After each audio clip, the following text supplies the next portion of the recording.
Hence instability of higher oxidation state. ठीक है, page number 218, topic number 8.3.7। जैसे कोई भी मेटल मान लीजिए, अब ये जाता है M+2 से लेकर के M+7 तक मान लीजिए, या मैग्नीशियम मान लीजिए, तो कौन सा ऐसा कंपाउंड है जिसमें मैग्नीज +7 की फॉर्म में मिलेगा मैक्सिमम, और कौन सा ऐसा कंपाउंड है जिसमें +2 की फॉर्म में मिलेगा। तो समझने वाली बात यह है कि मोर इलेक्ट्रोनेगेटिव एलिमेंट जो है, जैसे फ्लोरीन है, ऑक्सीजन है, ये लोग में ही उतनी ताकत होगी कि हाई ऑक्सीजन स्टेट को स्टेबल कर पाए। मैग्नीज अपने सातों इलेक्ट्रॉन तभी दे पाएगा जब कोई ज्यादा खींचने वाला हुआ। तो अगर कोई कंपाउंड होता है विद फ्लोरीन और विद ऑक्सीजन, तो ही वो हायर ऑक्सीजन स्टेट को स्टेबल कर सकता है। अब फ्लोरीन और ऑक्सीजन में भी कौन ज्यादा, तो आंसर है ऑक्सीजन, न कि फ्लोरीन। क्योंकि जरा सोचिए,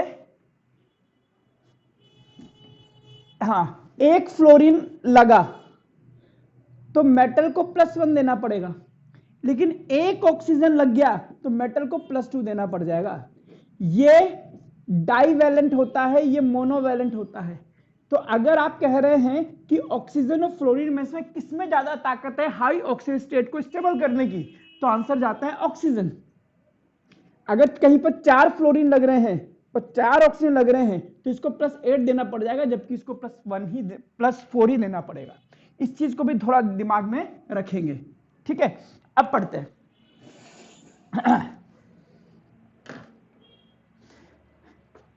table 8.5 shows the stable halide of 3D series of transition metals.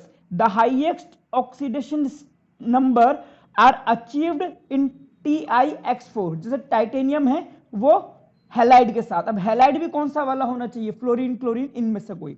जैसे वेनेडियम देखिए, वेनेडियम 5 फ्लोरीन के साथ में +5 तक जा रहा है। क्रोमियम भी कहां जा रहा है, +6 तक जा रहा है। +7 state of manganese is not represented in the simple halide. अब मैग्नीज का +7 बनाने के लिए सिंपल हैलाइड नहीं बना सकते, बट ये भी देखा गया है MnO3F is known and beyond manganese no metal has trihalide except iron. Iron के अलावा, जैसे आयरन में +3 होता है, बाकी किसी भी मेटल में ट्राइहैलाइड नहीं देखने को मिलता है, और कोबाल्ट में भी मिलता है।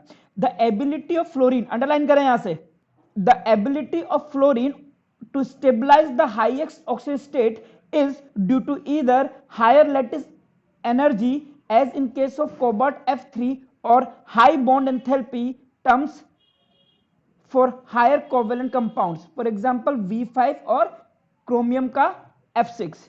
तो फ्लोरीन ज्यादा स्टेबलाइज इसलिए कर सकता है ताकि हाई लेटिस एंथैल्पी होती है और हाई बॉन्ड डिसोसिएशन एंथैल्पी होती है। बॉन्ड डिसोसिएशन एंथैल्पी इसीलिए हाई क्योंकि फ्लोरीन की इलेक्ट्रोनेगेटिविटी बहुत ज्यादा है, इलेक्ट्रॉन बहुत आसानी से खींच लेता है।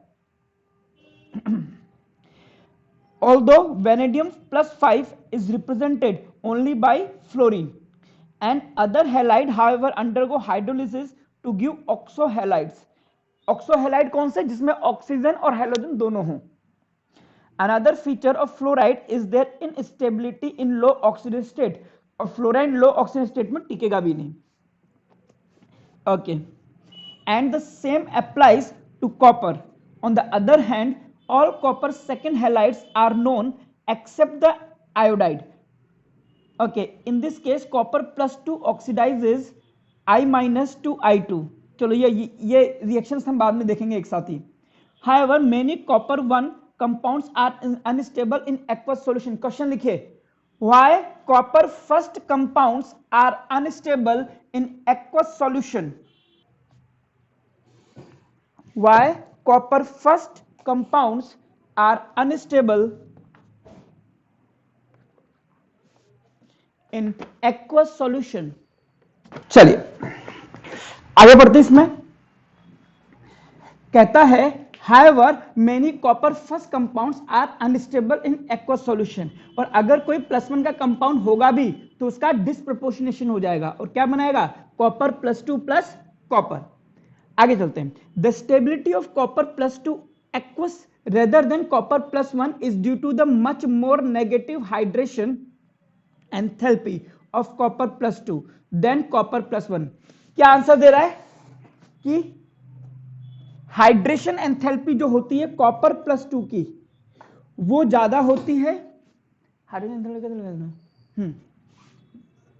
मतलब कि अगर कॉपर प्लस 2 को एक्वस में डालोगे तो कॉपर प्लस 2 को वाटर के मॉलिक्यूल चारों ओर से घेरेंगे और एनर्जी निकलती है, इसको हम बोलते हैं हाइड्रेशन एंथैल्पी। और कॉपर प्लस 1 को एक्वस में डालोगे तो इसको भी कॉपर प्लस 1 को भी इसके वाटर के मॉलिक्यूल चारों तरफ से घेरेंगे और इसमें भी एनर्जी निकलती है, हाइड्रेशन एंथैल्पी। ये वाली एनर्जी मोर होती है as compare to this one, यानी कि कॉपर प्लस 2 को ज्यादा वाटर के मॉलिक्यूल आगे चारों तरफ से घेरते हैं तो ज्यादा हाइड्रेशन एंथैल्पी निकलती है, इसलिए कॉपर प्लस 2 ज्यादा स्टेबल होता है एक्वस सॉल्यूशन में। यानी कि copper plus 2 AQ is more stable than copper plus 1 AQ. Why? Because of high hydration, high negative hydration enthalpy.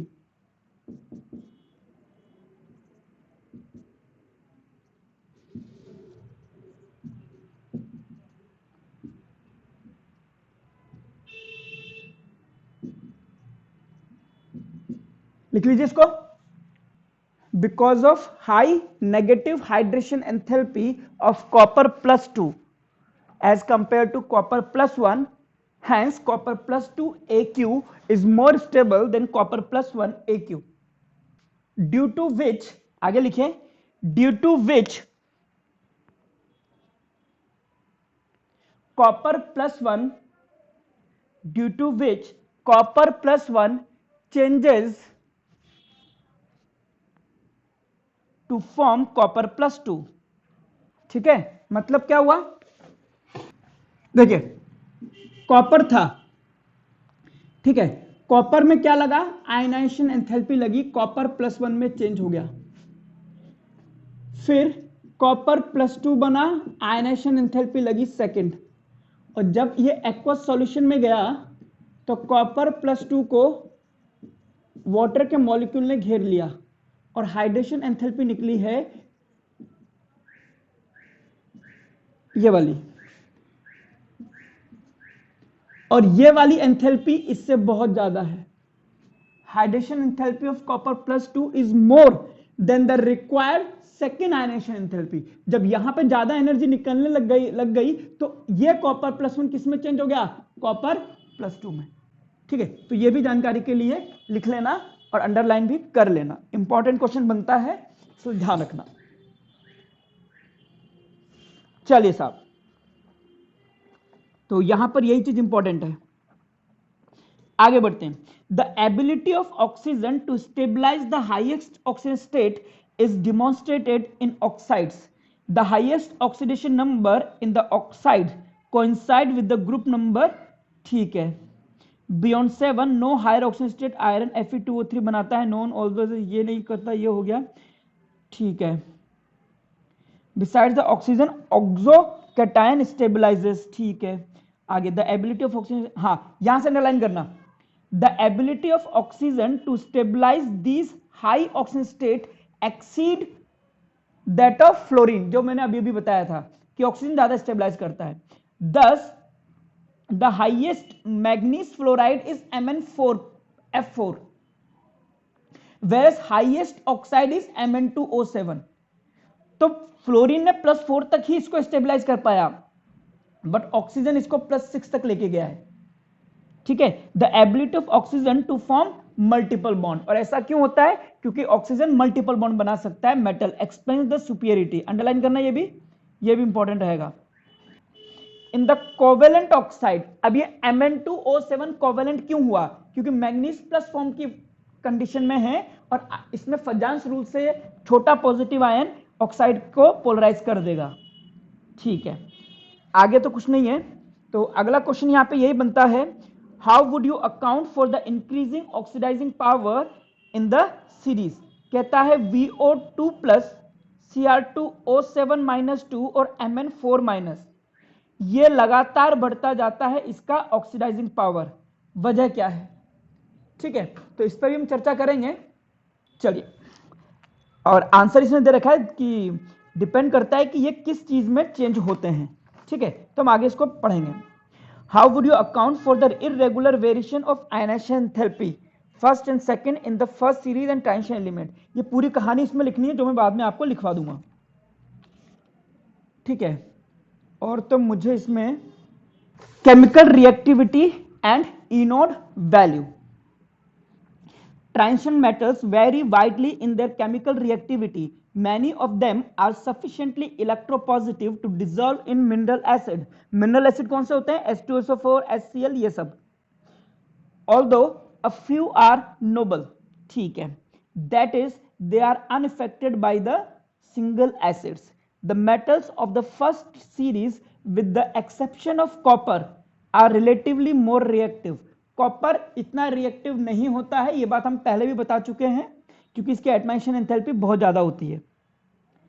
चलिए, दो the actual rate at which these metal react with oxidising agent like hydrogen ion is sometimes slow. For example, titanium and vanadium in practice are passive to dilute non-oxidizing acids at room temperature. The inode values, इतने table से देख सकते हैं, indicate the decreasing tendency to form divalent cation across the series. ठीक है, this general trend towards the less negative value is related to the increase in the sum of the first and second ionization enthalpies. It is interesting to note that inode values for manganese, nickel and zinc are more negative than expected from the general trend. ये हमने पिछली बार लिखा भी था शायद, manganese, निकल और zinc का क्वेश्चन भी लिखा था कि इसका जो इलेक्ट्रोड होता है वो ज्यादा नेगेटिव होता है। मैग्नीज में D5 स्टेबिलिटी, निकल में हाई हाइड्रेशन एंथैल्पी और जिंक में D10 स्टेबिलिटी। अच्छा, वो इसने यहां बता भी दिया, अंडरलाइन भी कर सकते हैं यहां भी एक बार फिर से। Inode values of manganese, nickel are more negative than expected from the general trend, whereas the stability of half filled D5 stable, Mn+2 and completely filled D10 in zinc are related to inode values. For nickel, inode value is related to the highest negative enthalpy of hydration. ये से लिखा चुका हूं मैं। आगे बढ़ते हैं। An examination of inode values for the redox couple +3 से +2 shows that manganese +3 and cobalt +3 ions are the strongest oxidizing agent in aqueous solution. The ions titanium +2, vanadium +3 are strong reducing agent. चलो, इनका कोई मतलब नहीं। Okay, और question देखते हैं ये क्या बोल रहा है। 8.6 for the first row transition metals, E nought values इसने दे रखी हैं आपको। कॉपर के लिए पॉजिटिव, बाकी सब negative. Explain irregularity in the above values. Irregularities क्या है? -1.18, फिर कम हुआ, फिर बढ़ गया, फिर कम हुआ, फिर और कम हुआ, फिर और कम हुआ, फिर पॉजिटिव आ गया। तो ये बोलता है। तो इनोड वैल्यूज हमने पहले भी लिखा था कि इनोड वैल्यूज जब भी कैलकुलेट करी जाती है तो क्या क्या काउंट होता है। अगर हम कॉपर के लिए काउंट करेंगे तो atomisation enthalpy, first ionisation enthalpy, second ionisation enthalpy और हाइड्रेशन एंथैल्पी, ये सारे चीजें कंसीडर करी जाती हैं इनोड वैल्यूज को निकालने के लिए। ठीक है, ये मैं बार बार नहीं दोहराऊंगा। अब देखते हैं आंसर क्या है इसका। इनोड Mn+2 से Mn values are not regular, which can be explained for the irregular variation of the ionization enthalpy 1 और 2। तो कहता है कि इसकी जब आप ये निकालते हो तो ये वैल्यूज रेगुलरली चेंज होती हैं। And also the sublimation enthalpy, यानी कि ये वाली, इसको सब्लिमेशन भी बोल सकते हैं। Okay, which are relatively much less for manganese and vanadium. Manganese और वैनेडियम में ये वैल्यूज कम होती है, हाइड्रेशन एंथैल्पी ज्यादा आती है तो मोर नेगेटिव आ जाता है, याद ही करना पड़ेगा। Why is E nought values for manganese +3 से +2 couple much more positive than the chromium +3 और आयरन +3। चलो देखते हैं एक बार।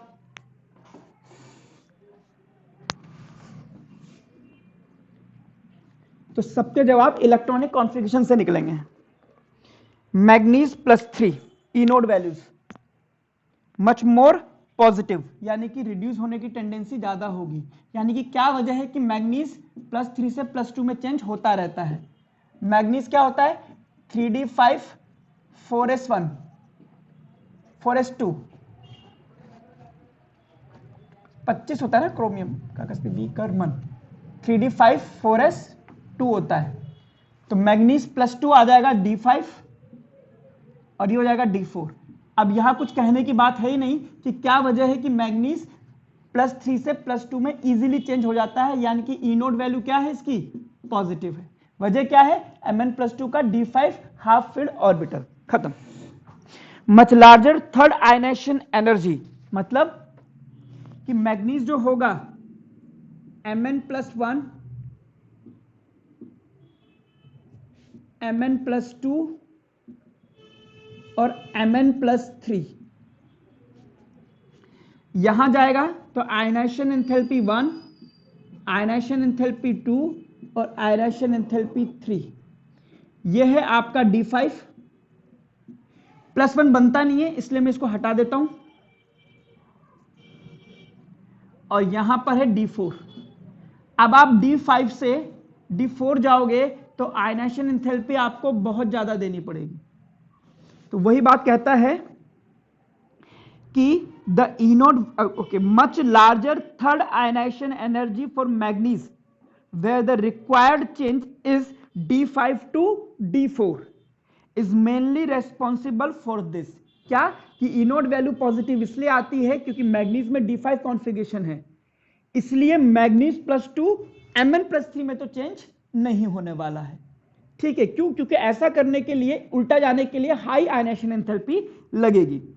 This is also explained why the +3 state of manganese is of little importance। इसीलिए मैग्नीज +3 बहुत कम मिलता है। चलिए साहब आगे बढ़ते हैं। Why is the highest oxidation state of metal exhibited in its oxide और फ्लोराइड? तो आंसर है ऑक्साइड में। क्यों? क्योंकि मल्टीपल बॉन्ड बनाने की कैपेसिटी ऑक्सीजन में होती है। Which is stronger reducing agent, बताएंगे आंसर आप। क्रोमियम +2 और आयरन +2 में से कौन रिड्यूसिंग एजेंट अच्छा है? जल्दी बताइए, 2 मिनट दे रहा हूं सोचने को। आइए देखते हैं। रिड्यूसिंग एजेंट, रिड्यूसिंग एजेंट वो होता है जिसका खुद का ऑक्सीडेशन हो जाए। और किसकी बात कर रहा है? Chromium +2 and Fe+2। सोच के देखिए जरा, 1 मिनट और दे रहा हूं। Chromium 24 3d5। हाँ क्यों? क्योंकि सर ऑक्सीडेशन नहीं करेगा, रिडक्शन करवाना चाहेगा क्यों? की स्टेबल होती है इसलिए। हाँ, क्रोमियम ये होता है, क्रोमियम +2 जो है वो होगा 3d4। अगर आप चाहते हो कि ये ऑक्सीडाइजिंग एजेंट की तरह काम करे तो इसका रिड्यूसिंग एजेंट की तरह काम करे तो क्रोमियम किस में चेंज हो गया? +3 में। और इसको भी अगर +3 में चेंज करोगे तो यह है आपके पास d4, एक और इलेक्ट्रॉन निकाल दिया d3, है ना?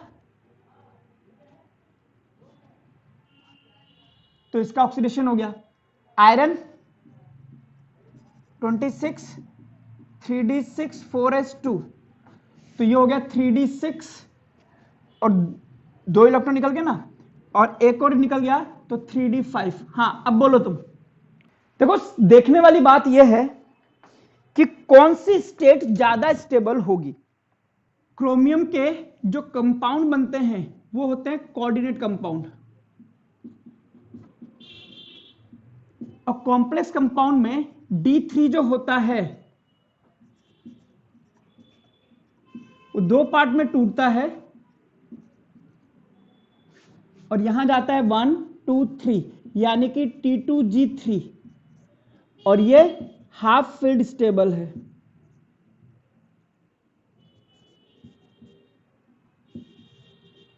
जबकि D5 में अगर आप कॉम्प्लेक्स कंपाउंड बनाओगे तो वो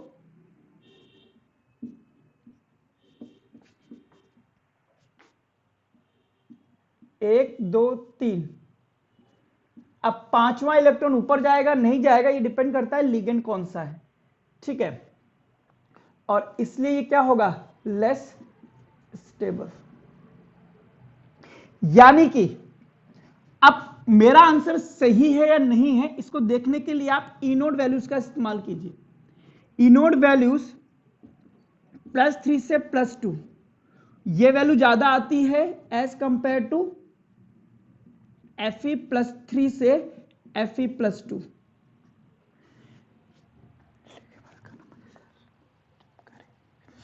ध्यान करें कि एक बार टेबल निकालिए, पीछे की तरफ एक टेबल है ई नोड वैल्यूज की, पेज नंबर 214 पर नीचे से दूसरी लाइन, ई नोड वैल्यूज +3 से +2, क्रोमियम की देखिए कितनी है, -0.41, और आयरन के लिए कितनी है, +0.77।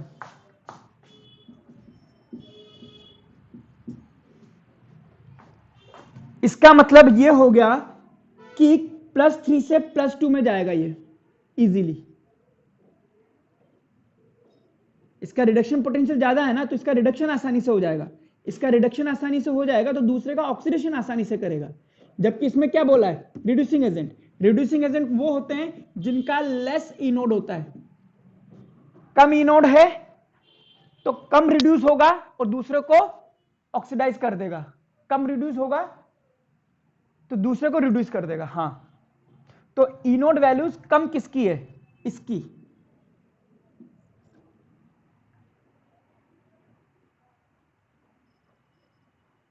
तो क्रोमियम +3 +2 में चेंज नहीं होगा, +2 +3 में चेंज हो जाएगा, ठीक है।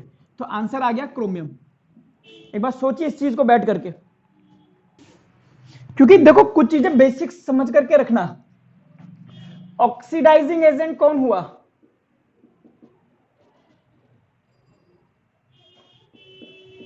जिसका खुद का रिडक्शन हो जाए, यानी कि इसकी ई नोड वैल्यू हाई होनी चाहिए। और रिड्यूसिंग एजेंट कौन हुआ, जिसका खुद का ऑक्सीडेशन हो जाए, और खुद का ऑक्सीडेशन होगा तो ई नोड वैल्यू क्या होनी चाहिए, लो। तो इसके आंसर दो तरीके से मिलेंगे। कई जगह इसका आंसर सिर्फ इतना कह देगा कि चूंकि electrode potential for chromium +3 to chromium +2 is less than that of iron +2 to iron +3 to iron +2, hence chromium is a good reducing agent. कईयों में जगह ये बोलेगा कि क्रोमियम +2 से +3 में जब जाता है तो D4 से D3 में जाता है, और D3 में T2G3 हाफ फील्ड स्टेबिलिटी की वजह से क्रोमियम +3 ज्यादा स्टेबल है, इसीलिए क्रोमियम +2 इजीली क्रोमियम +3 में चेंज हो जाएगा और दूसरे को रिड्यूस कर देगा। क्लियर, लिख लीजिए इसको, ठीक है। और अब बात यहां पे आती है कि सर D5 हाफ फील्ड है, ज्यादा स्टेबल होना चाहिए, बट दिक्कत बेटा यहां पे यह भी समझना कि आपको क्रोमियम नहीं मिलेगा, सिर्फ क्रोमियम नहीं मिलेगा कि भाई क्रोमियम ही यूज हो रहा है, क्रोमियम आपको एक्वस स्टेट में मिलेगा। अगर मैं ढंग से बात करूं तो क्रोमियम मिलेगा आपको क्रोमियम H2O6+3 की फॉर्म में, और आयरन भी आपको इसी फॉर्म में मिलेगा। तो बेसिकली ये क्वेश्चन सिर्फ क्रोमियम का नहीं है, ये एक्वस स्टेट ऑफ क्रोमियम का क्वेश्चन है, इसीलिए हम इसको कॉम्प्लेक्स कंपाउंड में चेंज करने के बाद में आंसर देते हैं। ऐसा नहीं बोलेगा कि सिंपल क्रोमियम करा दो। तो यहां पे ध्यान रखना, वैसे कईयों के दिमाग में आता है कि D5 हाफ स्टेबल होता है D3 से, तो ये ज्यादा oxidising agent sorry reducing agent होना चाहिए, but it's not only about iron और only about chromium. Their compounds will be in complex compound, and since they will form complex compound, hence CFT will act. तो ये चीजें आपको समझनी पड़ेगी. तो लिखिए आंसर इसका. पहले लिखिए क्वेश्चन है why is a stronger reducing agent chromium plus 2 which is हाँ लिखिए chromium plus 2 will be stronger reducing agent than iron plus 2. Chromium plus 2 will be stronger reducing agent than iron plus 2 because number 1 ये लिखिए E note values chromium plus 3 से plus 2 is less then E note values of iron plus 2 से plus 2. ठीक है, ये values याद हो या ना हो इसकी कोई जरूरत भी नहीं है, बट ये याद रखना. पहली बात तो ये लिखिए. और लिखिए सेकंड पॉइंट में on oxidation from chromium plus 2 two chromium plus 3. From oxidation from chromium plus 2 to chromium plus 3, it achieves D3 configuration. It achieved D3 configuration, which is stable T2G3 half filled orbital.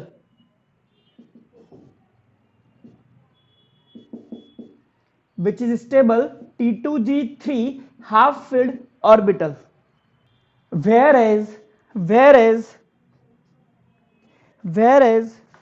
Fe plus 3 has D5 less stable or comparatively less stable orbital, whereas iron plus 3 has D5 comparatively less stable orbital. चलिए, तो ये चीज आपको लिखनी थी. Chapter को बढ़ाते हैं आगे. मैग्नेटिक मोमेंट, ये हमने पढ़ा हुआ है कि अनपेयर्ड इलेक्ट्रॉन होते हैं तो पैरामैग्नेटिक और नहीं तो डायमैग्नेटिक. और मैग्नेटिक मोमेंट का फॉर्मूला भी याद होगा हमको, हमने पहले भी पढ़ा था, under root n into n plus 2 Bohr magneton. ये होता है मैग्नेटिक मोमेंट का. कौन सा magnetic moment? Spin only magnetic moment.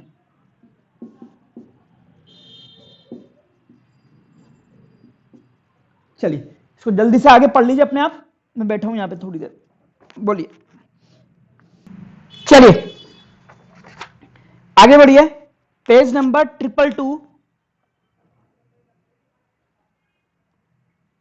Topic है फॉर्मेशन ऑफ कलर्ड आयन. ये भी आप पढ़ चुके हैं बहुत अच्छे से, जल्दी से इसको भी रीड कर लीजिए. चलिए, फॉर्मेशन ऑफ कॉम्प्लेक्स कंपाउंड्स अगला टॉपिक. ये आपने पूरा पढ़ा हुआ है और यहां से अंडरलाइन करना पेज नंबर 223 की टॉप लाइन.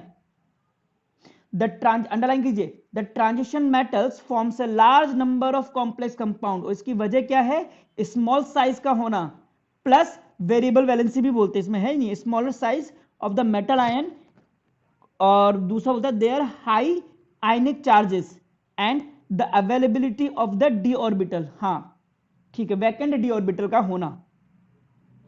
ठीक है, तो पूछ सकता है कि डी ब्लॉक के एलिमेंट जो होते हैं क्यों ट्रांजिशन मेटल्स क्यों कॉम्प्लेक्स कंपाउंड बनाते हैं? तो छोटा साइज और वैकेंट डी ऑर्बिटल्स की अवेलेबिलिटी. कैटालाइटिक